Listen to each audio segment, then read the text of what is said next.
Hello everyone, welcome to our channel. आप सभी का स्वागत है हमारे चैनल ऑलिव बोर्ड राजस्थान पर। चलिए स्टार्ट करते हैं आज का राजस्थान डेली न्यूज़ एनालिसिस। देखते हैं कौन कौन से इंपॉर्टेंट आर्टिकल्स हैं जो हमारे एग्जाम्स में हमसे पूछे जा सकते हैं। आज का पहला जो आर्टिकल है इसमें ये बोल रहे हैं कि हमारे नाबार्ड के जो चेयरमैन हैं डॉक्टर GR चिंतना, उन्होंने राजस्थान के अंदर एक राष्ट्रीय बीज मसाला अनुसंधान केंद्र है उसका निरीक्षण किया। दूसरा आर्टिकल ये बोलता है कि हमारे जो उपराष्ट्रपति हैं, वाइस प्रेसिडेंट जो हैं भारत के, उन्होंने काजरी एक सेंटर है उसको जो कि जोधपुर में है उसको विज़िट किया है।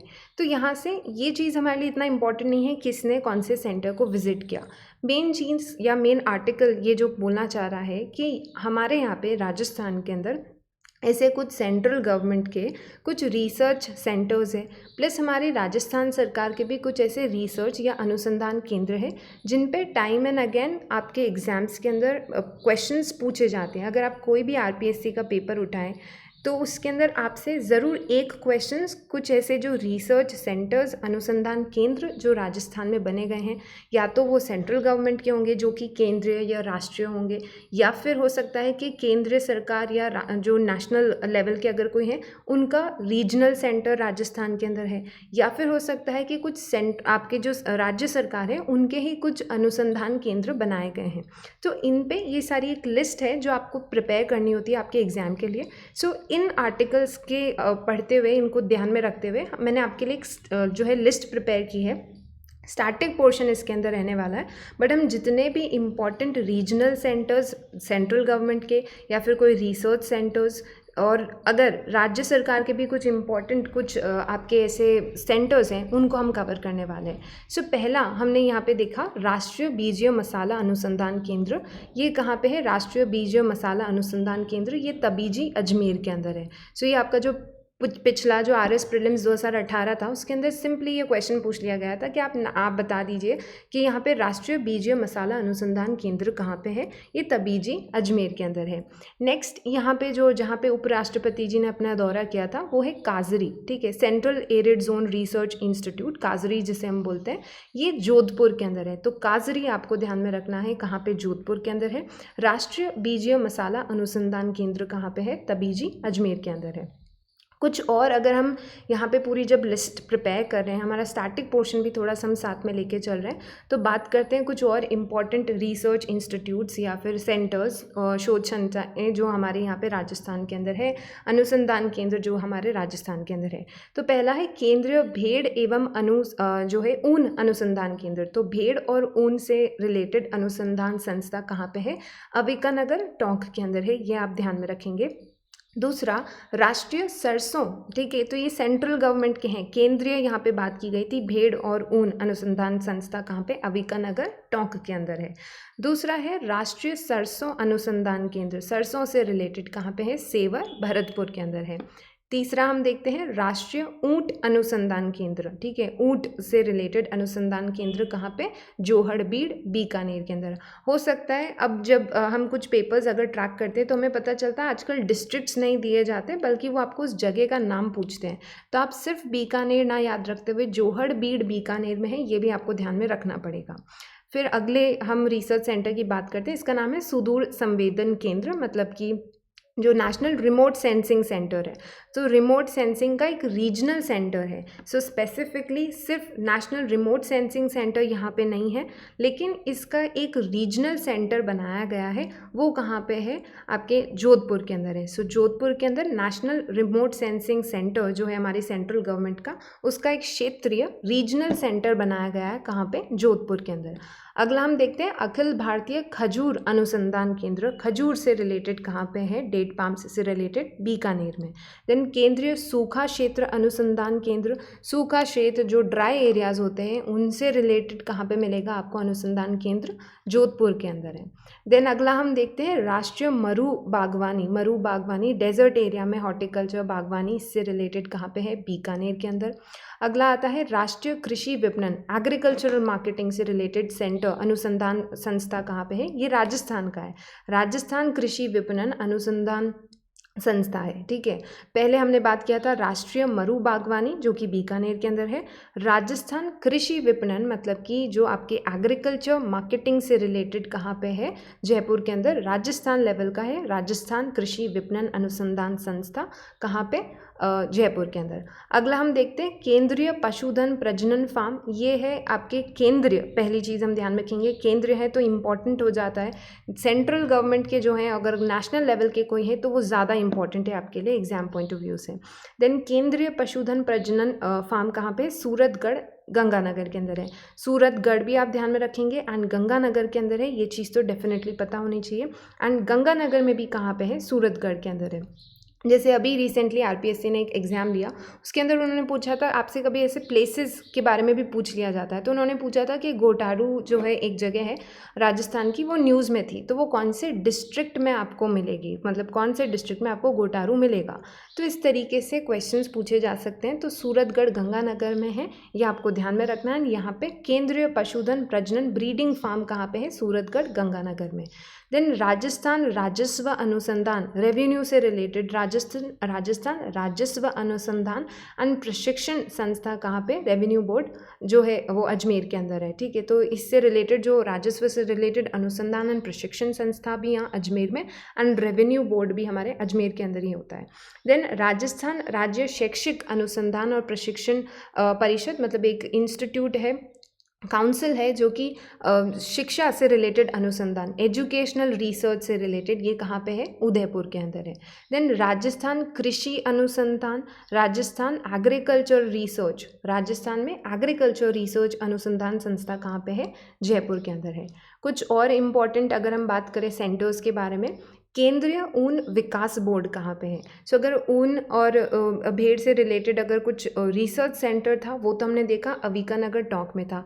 यहाँ पे भी बात की जा रही है ऊन विकास बोर्ड की। ठीक है, सो ऊन वुल डेवलपमेंट बोर्ड की बात की जा रही है, कहाँ पे है, जोधपुर में है। देन भैंस प्रजनन केंद्र कहाँ पे है, वल्लभनगर उदयपुर में। भेड़ रोग अनुसंधान प्रयोगशाला है जोधपुर में। भेड़ एवं ऊन प्रशिक्षण संस्था कहाँ पे है, जयपुर के अंदर। एंड अगर हम बात करें सौर वैधशाला, ये उदयपुर के अंदर है। सो भेड़ रोग से रिलेटेड अनुसंधान प्रयोगशाला जोधपुर के अंदर है।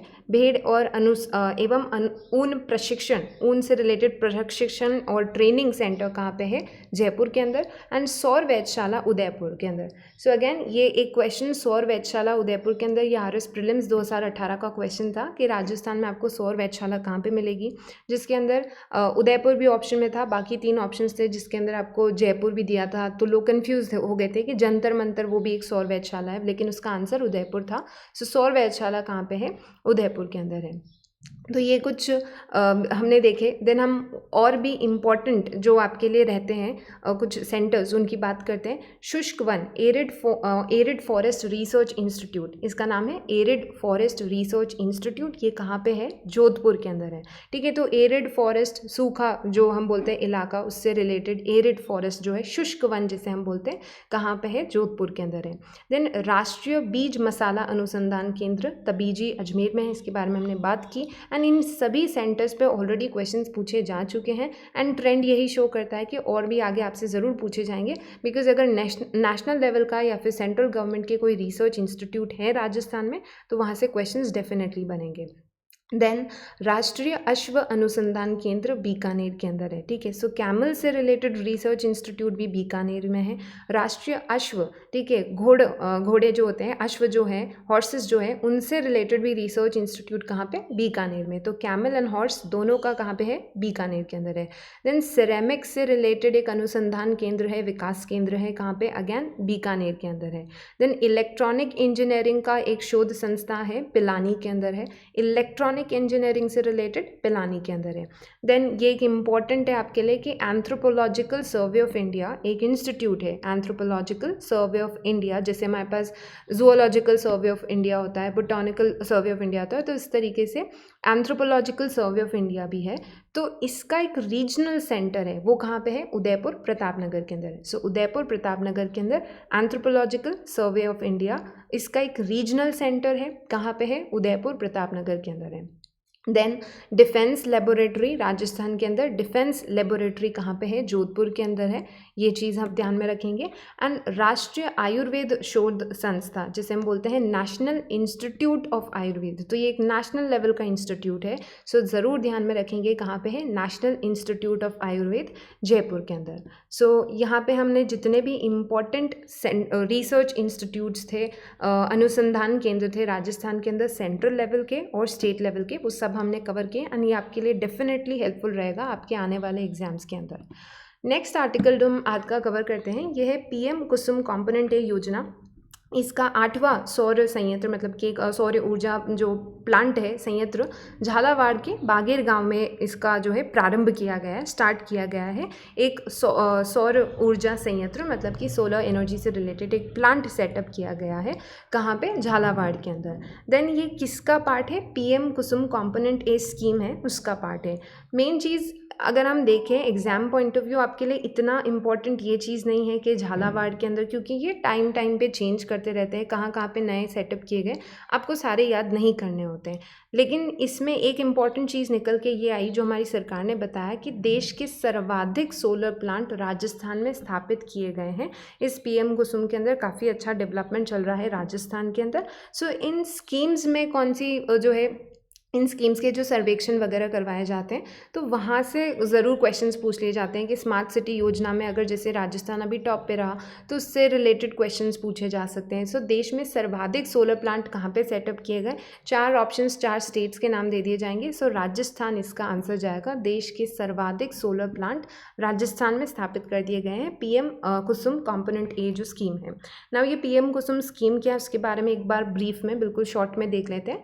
प्रधानमंत्री किसान ऊर्जा सुरक्षा एवं उत्थान महाअभियान, तो पीएम कुसुम का फुल फॉर्म ध्यान में रखिए, आपसे फुल फॉर्म पूछे जा सकते हैं कि पीएम कुसुम का फुल फॉर्म बता दीजिए, और 4 आपको जो है ऑप्शंस दे दिए जाएंगे जिसके अंदर आपको इनके अलग अलग तरीके से नाम दे दिए जाएंगे अच्छे अच्छे, एंड आपसे पूछ लिया जाएगा, कन्फ्यूजन क्रिएट होता है वहाँ पे।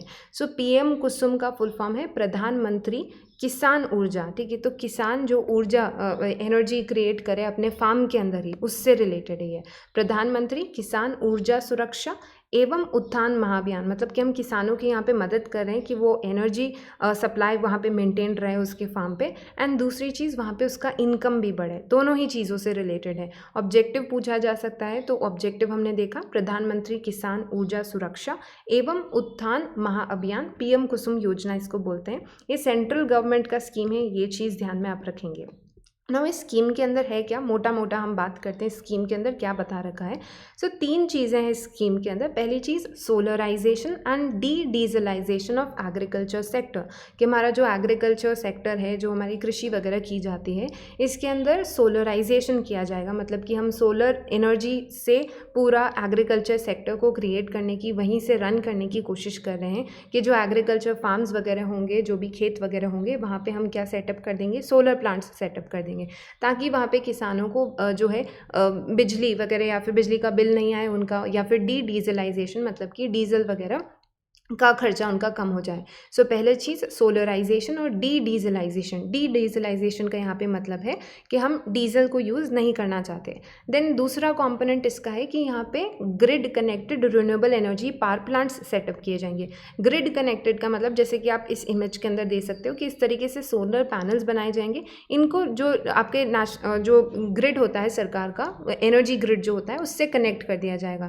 तो यहाँ पे जो फार्म में जितना भी एक्स्ट्रा एनर्जी जो बच रही होगी एक किसान की, वो उसको बेच सकेगा, ठीक है। तो यहाँ पे जब भी एक फार्मर या फिर एक किसान अपने खेत पे एक सोलर पैनल अगर सेटअप करता है या फिर ऐसा पावर प्लांट सेटअप करता है, तो वो कुछ एनर्जी यूज़ कर सकता है अपने लिए, और बाकी जो एनर्जी है वो सरकार को बेच सकता है। तो इसीलिए वो बात कर रहे हैं कि हम उसका उत्थान भी करेंगे, क्योंकि उसकी इनकम भी यहाँ पे बढ़ने वाली है एक किसान की।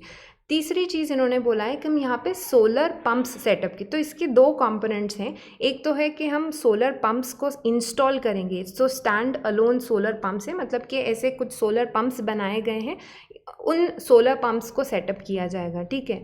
देन दूसरा इसी का एक और कंपोनेंट रहता है कि हम सोलराइजेशन, जो ऑलरेडी सोलर पंप्स सेटअप किए जा चुके हैं उनका भी हम सोलराइजेशन करेंगे।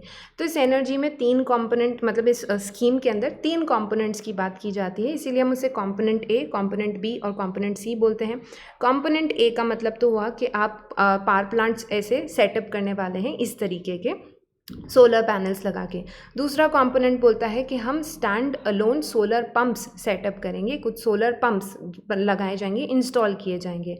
तीसरा जो कंपोनेंट है वो बोलता है कि ऑलरेडी जो आपके एग्रीकल्चरल पंप्स हैं, जो ऑलरेडी आपके खेतों में जो पंप्स लगाए जा चुके थे, उनको हम सोलराइज कर देंगे, नए सेटअप करने की ज़रूरत नहीं है। तो ये 3 कंपोनेंट्स रहते हैं इस स्कीम की। इसका फुल फॉर्म हमने देखा, एंड ये एक सेंट्रल गवर्नमेंट का स्कीम है जो राजस्थान में भी चलाया जा रहा है, एंड राजस्थान का परफॉर्मेंस इसमें बेस्ट बताया जा रहा है। अगला आर्टिकल जो कि बहुत बहुत इंपॉर्टेंट आर्टिकल है आपके लिए एग्जाम पॉइंट ऑफ व्यू से, ये एक अवार्ड से रिलेटेड है। तो हमारे राजस्थान के अंदर एक इनका नाम है प्रोफेसर श्याम सुंदर जानी। ये इनको भूमि संरक्षण के लिए, लैंड कंजर्वेशन के लिए दुनिया का सबसे जो हम बोलते हैं सर्वोच्च पुरस्कार इनको मिला है। इसको बोलते हैं लैंड फॉर लाइफ अवार्ड, ठीक है। क्या अवार्ड है? Land for life award. Award का नाम इंपॉर्टेंट है, किसको दिया जा रहा है? प्रोफेसर श्याम सुंदर जानी जी, इनको दिया जा रहा है। क्यों दिया जा रहा है? भूमि संरक्षण के जो क्षेत्र है उसमें दिया जा रहा है, लैंड कंजर्वेशन के लिए दिया जा रहा है। सो अभी 28 सितंबर को जो चाइना है वहाँ के एक बून में एक ऑनलाइन कॉन्फ्रेंस हुआ था, वैश्विक समारोह हुआ, जिसके अंदर अगेन बताया गया कि इनको लैंड फॉर लाइफ अवार्ड दिया जाएगा। हालांकि इस पुरस्कार की जो घोषणा है पहले ही कर दी गई थी। जब हम देखते हैं, ये आप देख लीजिए, ये है श्याम सुंदर जानी जी जिनको ये दिया जा रहा है। यूनाइटेड नेशंस का, ये देखिए UNCCD, बात करते हैं UNCCD क्या है। यूनाइटेड नेशंस का एक कन्वेंशन है लैंड और जो आपका लैंड के संरक्षण के लिए, लैंड कंजर्वेशन के लिए, ठीक है। तो ये UNCCD का इनको एक अवार्ड दिया गया है श्याम सुंदर जानी जी को। अभी हम बात करते हैं घोषणा वगैरह जो इनके बारे में की गई थी कि इनको ये अवार्ड दिया जाएगा। सो विश्व मरुस्थलीकरण दिवस जो आता है, वर्ल्ड डेजर्टिफिकेशन डे, 17 जून को हर साल मनाया जाता है। 17 जून को विश्व मरुस्थलीकरण दिवस आता है, ठीक है। तो इसी दिन 17 जून 2021 को ये एक अनाउंसमेंट किया गया था कि गंगानगर बीकानेर का जो गांव है, 12 टीके निवासी हैं ये बीकानेर के। सो इनको ये अवार्ड मिलेगा, श्याम सुंदर को। ये चीज़ इसके अंदर जो है अनाउंस की गई थी। 17 जून को विश्व मरुस्थलीकरण दिवस आता है। UNCCD एक ऐसा ऑर्गेनाइजेशन है जो आपके संयुक्त राष्ट्र है, यूनाइटेड नेशंस का ही एक ऑर्गेनाइजेशन है UNCCD। इन्होंने ये घोषणा की थी कि ज्ञान श्याम सुंदर जानी है, इनको ये जो है अवार्ड दिया जाएगा। सो मई 2022 में इनको ये अवार्ड जो है ट्रॉफी दी जाएगी। 3 चीज़ें जो आपको इनके बारे में ध्यान में रखनी होगी, जो आपसे एग्जाम में पूछी जाएगी।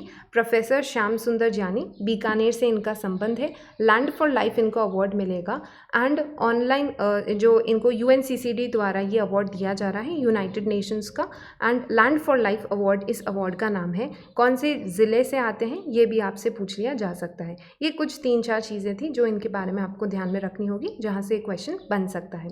अगला आर्टिकल जो हम आज का कवर करते हैं, इसके अंदर है कि हमारे राजस्थान के अंदर कुछ मेडिकल कॉलेजेस स्टार्ट किए जा रहे हैं, एंड इनका है जो शिलान्यास किया जाएगा कुछ आने वाले दिनों के अंदर।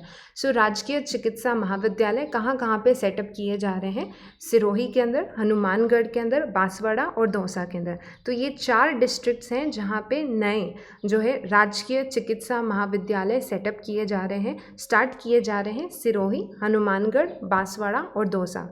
इसको आप एक कोड के थ्रू, शब्द के थ्रू याद रख सकते हैं, SHBD, शब्द के through. So Sirohi, Hanumangarh, Banswara and Dausa 4 ऐसे डिस्ट्रिक्ट्स हैं जहाँ पे नए मेडिकल कॉलेजेस सेटअप किए जा रहे हैं, मतलब कि स्टार्ट किए जा रहे हैं हमारे राजस्थान के अंदर, एंड इनका जल्द ही शिलान्यास किया जाएगा। वीडियो कॉन्फ्रेंसिंग होगी जिसके अंदर प्रधानमंत्री जो है हमारे भारत के नरेंद्र मोदी जी खुद वीडियो कॉन्फ्रेंसिंग के थ्रू इससे जुड़ेंगे, इस कार्यक्रम से। देन हम देखते हैं कि हमारा जो सेंट्रल गवर्नमेंट है उनकी एक सेंट्रली स्पॉन्सर्ड स्कीम चल रही है जिसके अंदर कुछ पैसा सेंट्रल गवर्नमेंट देता है और कुछ पैसा स्टेट गवर्नमेंट देता है। तो यहाँ पे 75 नए मेडिकल कॉलेजेस बनाने की बात की थी उन्होंने। तो उन्होंने बोला है कि जो 75 नए मेडिकल कॉलेजेस जो सेंट्रल गवर्नमेंट सेटअप करेगा उसके 20% जो मेडिकल कॉलेजेस हैं, मतलब कि कुछ 15 कॉलेजेस राजस्थान में सेटअप किए जाएंगे। सो 15 जो मेडिकल कॉलेजेस हैं यहाँ पे राजस्थान में सेटअप किए जाएंगे। अभी सिर्फ आपको ध्यान में रखना है कि राजकीय चिकित्सा महाविद्यालय 4 नए कहाँ पे स्टार्ट किए जा रहे हैं, शब्द, सिरोही, हनुमानगढ़, बांसवाड़ा एंड दौसा के अंदर। ये 3-4 चीज़ें कुछ आज की इम्पॉर्टेंट रही, कुछ इम्पॉर्टेंट आर्टिकल्स थे जो हमारे लिए एग्ज़ाम के लिए इम्पॉर्टेंट रह सकते हैं। सो आई होप आपको वीडियो पसंद आया होगा। सो अगर आपको हमारा वीडियो पसंद आया प्लीज़ चैनल को सब्सक्राइब कीजिए, लाइक कीजिए वीडियो को एंड शेयर कीजिए। Thank you.